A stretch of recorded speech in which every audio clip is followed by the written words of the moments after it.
सवितापेक्षा अभ्यासामध्ये हुशार होती. गीता ह्या मुलीसारखाच बेल्ट लावायची बघा. तिने लावल्या ना बेल्ट तसाच बेल्ट लावायची. आणि सविता ह्या मुलीसारखी एकदम खळखळून हसायची. तशी खळखळून हसायची. तर गीता सविता एकदम बालमैत्रिणी. दोघी सोबतच शाळेत जाणार, सोबतच गप्पा मारणार, अभ्यास पण सोबत करणार. गीता थोडी अभ्यासात हुशार होती आणि सविता अभ्यासात एवढी हुशार नव्हती, जेमतेम होती. पण तिला गायनाची खूप आवड होती, गाणी म्हणण्याची. दोघी 13 वर्षाच्या झाल्या. किती वर्षाच्या झाल्या? 13 वर्षाच्या झाल्या तेव्हा गीताच्या घरच्यांवर त्यांच्या नातेवाईकांनी दबाव आणण्यास सुरुवात केली. कशासाठी दबाव आणण्यास सुरुवात केली असेल बरं? विवाहासाठी, लग्नासाठी. खूप हुशार आहेत बघ. लग्नासाठी दबाव आणण्यास सुरुवात केली. मग दोघी मैत्रिणी असंच गप्पा मारत बसल्या होत्या. गीता सविता. काय नाव आहे त्यांचं? गीता सविता गप्पा मारत होत्या. गप्पा मारत असताना गीता सविताला म्हणाली, हे सविता ऐक ना ग, माझ्या काकू म्हणाल्या आता मी मोठी झाले, त्या माझ्यासाठी मुलगा शोधत आहे. नवे नवे कपडे, छान छान दागिने, मेकअपचं खूप सारं सामान, खूप साऱ्या भेटवस्तू, माझ्या हाताला मेहंदी लागणार, माझ्या अंगाला हळद लागणार, सगळ्या गावातल्या मैत्रिणी सगळ्या मला पाहायला येणार, लाल लाल चुनरी माझ्या गळाशी ओढणार आणि त्याच्यामध्ये मी किती किती सुंदर दिसणार. हे सविता असं कर ना, तू पण कर ना लग्न. आपण दोघी एकाच मांडवात लग्न करूया. किती मज्जा येणार ना.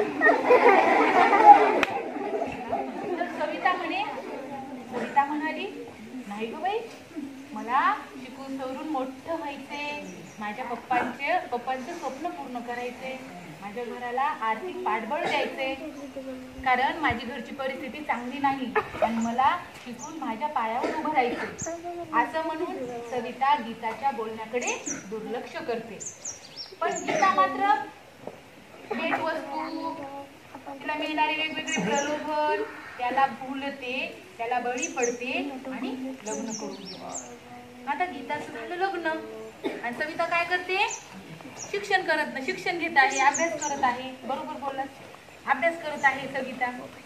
आता तुम्हीच मला सांगा, गीताचं लग्न झालं तर गीता सासरी गेली ना, मग आता सासरी गेल्यावर गीता काय काय काम करत असेल?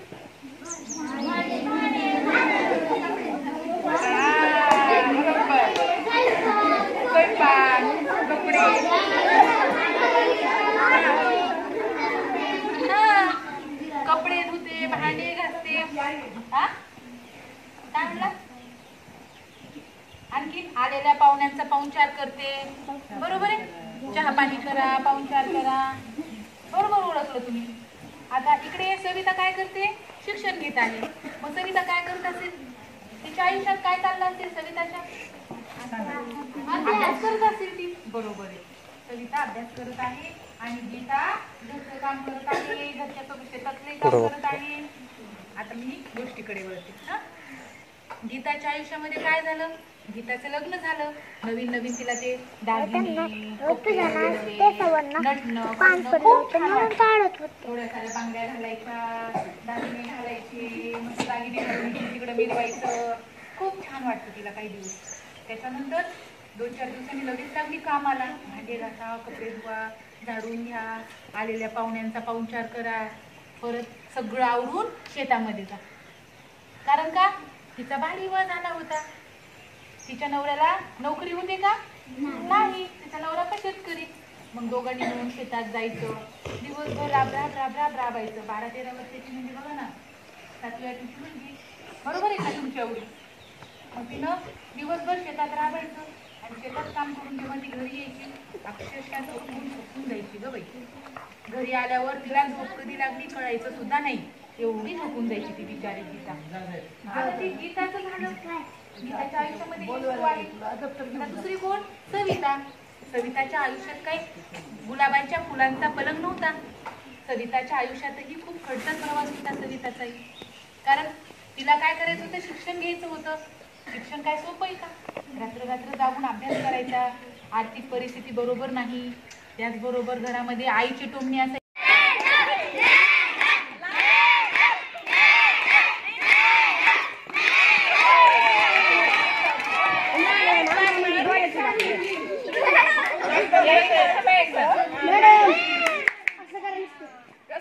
पाठीमागून जर असं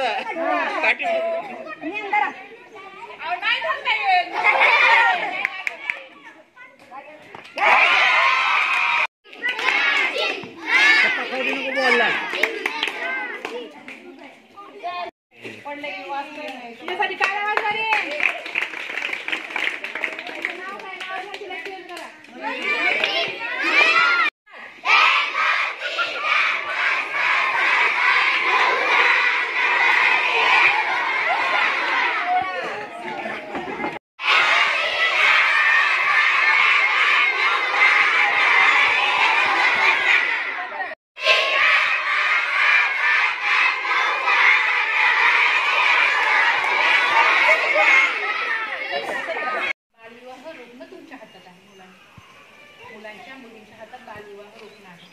म्हणून तुम्ही स्वतः निश्चय केला पाहिजे. आपल्या शाळेत प्रतिज्ञा घेतात की नाही, बालविवाह करायचा नाही म्हणून बालविवाह विरोधी प्रतिज्ञा आपल्याकडे घेतली जाते, घेतात ना. मग त्या बालविवाह प्रतिज्ञेमध्ये काय सांगितलेलं आहे की 18 वर्षाच्या खालच्या मुलींचं लग्न होता कामा नये आणि 21 वर्षाच्या खाली जर मुलांनी लग्न केलं तर काय होतं, त्यांना कायदेशीर कारवाई होते त्यांच्यावर. मग ह्या गोष्टी आपल्याला दररोज म्हणजे दर सोमवारी त्या प्रतिज्ञेमधून कळता येतात. मग त्या नुसतं ऐकायच्या सोडून द्यायच्या का? नाही, प्रत्येक गोष्टी आपण ऐकून बऱ्याच गोष्टी सोडून देतो, परंतु ही गोष्ट सोडायचीच नाही. त्या बालविवाहाच्या बाबतीत फार गांभीर्याने घ्यायची ही गोष्ट खूप महत्त्वाची गोष्ट आहे आपल्या आयुष्याची, कारण आयुष्याची आपण खेळायची, बरोबर आहे का नाही? तर सर्वप्रथम मी तुम्हाला बालविवाहाचे गीत म्हणणार आहे. तर ते गीत तुम्ही माझ्या गवसणी घालण्यासारखं तुम्ही नेत्रदीपकाचं कौशल्य, नेत्रदीपकाचं तुम्ही यश मिळवू शकता. परंतु ते पाहण्यासाठी तुमची आईवडील तुम्हाला तुमच्यासमोर ठेवत नाही, लवकरच लग्न करून टाकतात. मग आता आईवडिलांना नाही कळालं तर तुम्हाला कळायला पाहिजे. तुम्हाला कळायला पाहिजे मी आता लग्न करणारच नाही म्हणून. तुम्ही जर नकार दिला, मी शिकणार आहे बाबा, मी शिकणार आहे, मला माझ्या पायावर उभं राहायचं आहे, जसं तुम्हाला सांगितलं IPS अधिकारी व्हायचं आहे, कुणी म्हटलं डॉक्टर, कुणी म्हटलं इंजिनियर, तसं तुम्ही घरच्यांना सांगायचं मला हे बनायचं आहे, त्याच्यासाठी मला काय करायचे, शिकायचे, मला लग्न करायचं नाही. प्रत्येकाचं काही ना काही स्वप्न नक्कीच असतं. स्वप्न नाही काय बनायचं, फौजी, इंजिनियर, असं काय काय बनायचं तुला माहितच नाही.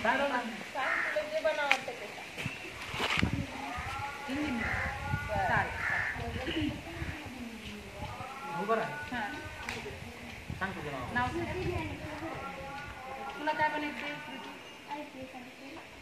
छान, टाळ्या वाजवा. तुला IPS अधिकारी का बनायचंय? कशामुळे तुला इच्छा आहे? IPS अधिकाऱ्यांचं काय काम असतं?